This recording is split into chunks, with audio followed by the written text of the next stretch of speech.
Hi everybody, and welcome to another series of me going through my favorites list on fanfiction.net. So we've finally reached 2006, and with this collection we'll finally have reached the point where I actually found the website, and now we'll get to fics. After this one we'll get to fics that I started reading, that started publishing after I started reading. But right now I've got 11 more fics for you to enjoy, or to figure out if I enjoyed or not. So here we go. So the first one is Team 8 by Star Khan. I think that's how you pronounce it. So this fic is a Naruto fic that's kind of like an alternative, it's an AU, alternate universe, where instead of joining Team 7, Naruto was put on Team 8. The main character is actually their sensei, Kurenai, though Naruto obviously has a big focus, but the point of view switches between all four of the main teammates. So it's a team of Shino, Naruto, and Hinata, and it's well done, well written, and all that. What's interesting and why it's a step up from most AUs is that it's not just a cut and replace. A lot of AUs that I remember reading, we would like switch up the teams or switch up the teachers, but nothing else. Basically, all the same beats of the story would happen. They'd still go on the same missions. They'd still learn everything at the same exact time. It's like there's not really a point. Nothing really changes. Here, everything changes. Like, it's very, very different. Naruto and everybody is taught different things. They learn in different ways. Kurenai takes a bigger focus and teaches them new things. And like I said, like, missions are different, and the consequences of those missions and what happens is very different. So I think it's very interesting that it goes on, and it's basically an alternate take of the original anime, which ran up to the Sasuke retrieval arc, I believe, because it obviously this one was never finished. It goes just a little bit past the Tsunade retrieval arc. It finishes that, and then it doesn't really. It's basically the last chapter or two is basically build up to the next arc, but it never gets going. So you can basically take it as a replacement for the original anime, which I would, and I'd consider it really great. So that one's staying on my list. So now the next one is Let's Do the Time Warp Again by Rorschach Blot. And as with most of his other stories, I say most because the next one's actually gonna be one of the alternates of that. But this one is, again, stupidity, craziness, and just enjoyment. Like, what happens? Harry gets sent back in time through no fault of his own, and just like wakes up in the cupboard under the stairs and just decides, fuck it, why am I dealing with this shit? Because this is very much a man, like, this is after canon coming back and just not caring and giving a fuck, and he just starts going through stupid shit after stupid shit, doing a whole bunch of stuff. He has a harem just because he's like, you know what, I went through a lot of shit, I deserve a harem, let's do it. And everything just falls in line. It's very much a farce. This whole world is just stupidity, like ridiculousness after ridiculousness. Things just go on, and just crazy shit happens. That's fucking hilarious. I love it. It's staying on my list. The one after that is a Rorschach's Blot story that's not a comedy. I know, those things can happen. It's called Old Soldiers Never Die, and it's kind of an interesting take. Basically, one thing that a lot of people say is like, oh, what would happen if guns were brought into the universe, like, or guns mattered? Well, this story tackles that. Right at the beginning of the summer after 5th year, Harry's like brooding about how to deal with the Death Eaters, and Vernon, seeing that, gives and getting the promise that he'll kill more wizards and stuff, gives him a gun from his grandfather, who used to be in the army. And then he's like, okay, finds out. Harry takes it, finds out, and tries to find out more about guns, and discovers that squibs used to be sent into the army to get glory killing muggles, and there's a whole lot of them just sitting around doing nothing that wouldn't mind rejoining the army under him. And it just goes off from there. It's not super serious, but there's a very serious tone. There's no super bleakness or anything.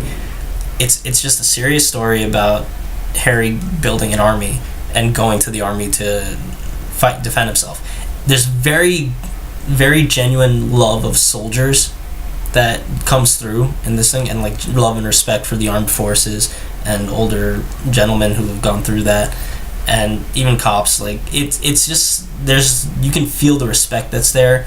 Like the one complaint I have, which is really just a minor thing, is that Harry kind of jumps in from like just being like Harry Potter, normal guy, like kid who wants to be normal, not doing, to being a soldier with the vocabulary of a 20-year-old sergeant in like 2 weeks, or not, maybe not, no, less than that, like a week.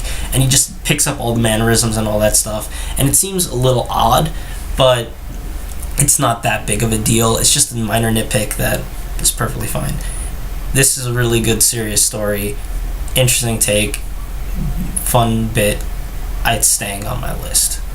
So now, after that, we have Heir to the Empire by Ozzallos, which is a Ranma 1/2 Sailor Moon crossover.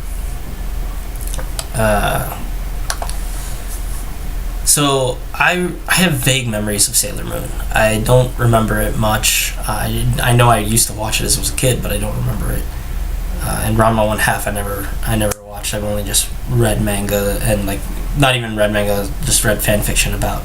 So I'm not super familiar with this, and I don't know why this one came up. Most likely it was just because I was going through a bunch of the authors that I like, and I went to their favorites list, and I just found it.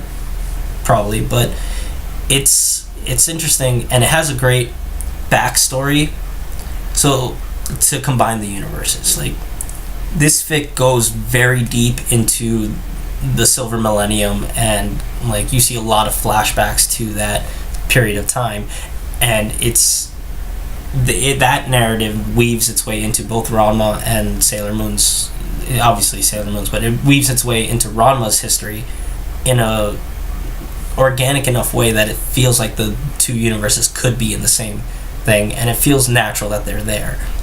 You know, the action is certainly good enough for a Ranma story. There's enough fight scenes that'll get you pumped, and it's just a fun story. I don't want to spoil, I don't want to say why it is, because I think people should read it. If you like Ranma and Sailor Moon, you should definitely give this a look. And yeah, because it's definitely staying on my list. Right. Now, another one. Accounting no Jutsu. It's a very short Naruto fic. Humor, one joke it's a joke about how Naruto's good with money. You know, because he's been managing his finances since he was a kid, so yeah, he'd know how to deal with money, and let's see how that goes when he's, as an adult and people are trying to deal with him. It's fine. It's not super bombastic or cracky. It's just pretty much said oh, they tried to do this and then this happens. Hey, isn't that funny that he's this good and this is what's happening? Oh, whoa, weird reaction. It's fine, short, entertaining, nothing harmful. You can give it a look, but it's not super funny. It's not super amazing. So good joke, but it's not staying on my list. All right. So now, next up is Keys in My Fist. And this is a Kingdom Hearts fic that doesn't focus on Yuffie or Cloud. Yeah, I actually read some of those. There's basically a series of really short vignettes about, Sora and Tifa and their relationship. Just random scenes that happen over the course of the thing where meet the parents, stuff like that. It's not, there's no actual smut in the thing. It's all there's just implied scenes. There's a couple scenes of implied, but it's really actually rather wholesome, and it's just funny. just funny bits of like, oh, they got found out, or this happened and this happened. How did he react? How did she react? It's just funny. It's short bits that are filled with stupid humor, and it's not something that I'll read every day to keep the laughs up, but it's something that I wouldn't mind coming back to once a month or so. Like, just give it a little bit of time breathing room, and it gives you the funny. Reaches max funny again. So, something to check out. It's really short, not even like 5,000 words or something. It's really tiny. If you want to see some stupid humor, go for it. Enjoy it. It's staying on my list, by the way. Right. So you've decided to be evil. Again, rampant stupidity, where Voldemort kidnaps Harry and forces him to become an evil dictator. It's just not much to say. It's just highlighting the stupidity and dumb nature that's going on, and stupid character traits that could be there, might not. It's rampant stupidity in a funny manner. I enjoyed it. It's staying on my list. Now we go back to another semi-serious fic. I say semi-serious because it by its own definition is listed under parody, and I get that, but there is serious moments in there. So it's called Dimension Hopping for Beginners, and it follows a Harry Potter who, after he killed Voldemort, swore a magic oath to kill Voldemorts everywhere.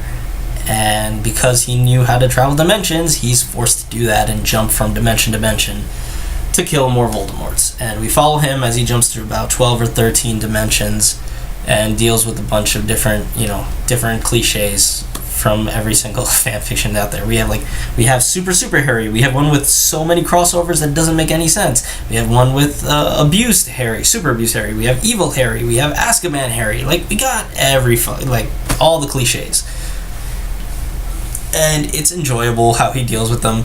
There's one or two that don't really feel quite right, and the joke feels a little mishandled, but nothing super offensive or anything bad. And I love dimension hopping and all those kind of stuff, and this kind of thing especially, so it kind of hits my sweet spot, so it stays on my list. It's not super... that's why it's staying on my list, because it hits my sweet spot of things that I really enjoy, which is dimension hopping and parody and stuff like that. It's not the super funniest thing in the world, and it's not the most serious or anything. It's good at what it does, and it hits the sweet spot, so it stays on my list. But maybe it won't stay on yours, but it's fun to check out, and I'd recommend it if you like to see a bunch of cliches getting hit by once. All right. Now we're going down. We're getting close to the end of this video. All right. Next is the Chamber Strike, a humor Harry Potter fic, which shows that hey, the summary's Harry's sick of Umbridge and decides to go on strike, and all this shit happens, and it's gonna be a whole bunch of stuff. The summary promises a lot. And it's there, everything it says, cults, nuts, sugar, random teleporting sugar bowls, horrible handwriting jokes, Argus caretaker jokes, all that stuff is there. I just didn't find it funny. Not really. The goal, it seems like a thing of stupidity is this thing's goal, and it jumps from character acting dumb to dumb line being said to stupid action happening, and it does all that. It's basically non-stop stupidity, and I don't think I laughed once during my read of it. I don't know, it just fell flat, completely. The entire thing just fell flat. It's fun. It's fine. There's nothing terrible about it. There's no thing, but it's a comedy that didn't make me laugh, so it's fucking off my list. Alright. Now, second to last is Time to Live, which is again, after fifth year, that's honestly very, very common, starting it after the prophecy gets revealed. But so after 5th year, first chapter, Voldemort's dead, and Harry decides, hey, I'm gonna go vacation, do some shit, go on with my life. And the genre of this is, it says it's adventure. It doesn't feel like that.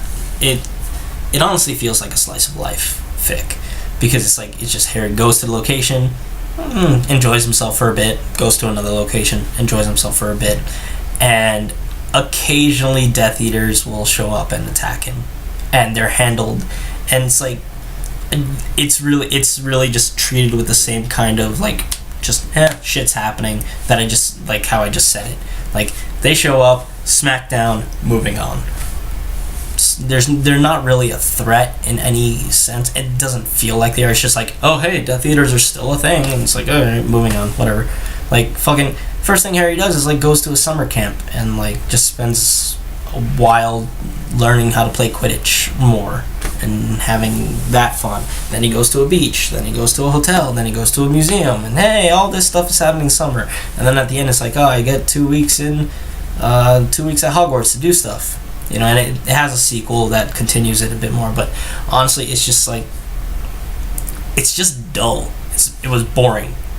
It's hey, I'm gonna open up a shop with Snape. I'm gonna do this. I'm gonna do that. And it's okay, but it's fucking boring. I don't have a problem with slice of life, but usually there's they have some other element to it where it's not just mundane shit happening. Because if it's just mundane shit happening, that's kind of mundane and it's boring and there's no interesting. You gotta have, usually slice of life stuff is funny. This isn't really funny. It's a slice of life that's trying to be serious, but there's not anything serious happening in it. It's just dull, and it's going off my list. And finally, of these, last but not least for this video, is Brown Coat, Green Eyes, which is a serious fic by Nanjan. Those also exist. And it's a Harry Potter Firefly crossover, which I like Firefly a lot. I mean, I didn't watch it when it was coming out. I didn't know it existed. I learned it when I was in college, and I watched the series, and I've seen the movie, and I enjoyed it a hell of a lot. So I've come across quite a few there's a couple that I've seen that are fun, but focus on this. Main plot: 2 years after the events of the movie, they decide they need Mal and everyone decide they need a new pilot, and they get Harry Potter. That's really how the thing starts off. I'm not going to say more because it's all, how, why, what they do. It's all spoilers. So, but I really enjoyed this fic. It's really fun, and the way it's structured and how it works is basically like a season of TV. The chapters and everything are they go on adventures that feel very episodic, where they all are condensed and hey, this could be one episode, this could be another episode. It's like that, while there's the background plot and the overarching mystery going on throughout the entire thing. It's pretty much it's a new season of Firefly with Harry Potter thrown in. I love that. I love Firefly. Harry Potter's really fun. Totally enjoy it. All the writing is good. The fact that it basically gives each character an episode of their own, so you can enjoy every character, no matter who's your favorite. Yeah, they're gonna get some screen time. It's an enjoyable thing, and it's another season of Firefly essentially, which props. I love it. Definitely staying on my list. Alright, so that is it for this video. If you like what I'm doing or like this video and want to see more and can follow my journey, please like the video. You can comment, say I look stupid, or if you have any arguments that hey, this fic sucks, please comment. And if you want to hear more, if you want to see when the next one comes up, subscribe. And apparently I guess you had to hit the bell too if you want notifications, but whatever. If you please enjoy it, and hope you enjoyed this. I'm still enjoying this and loving going through all these old stories, and it's good that I'm enjoying this, because this is going to go for a very long time at the rate this is going. But yeah, catch you guys next time.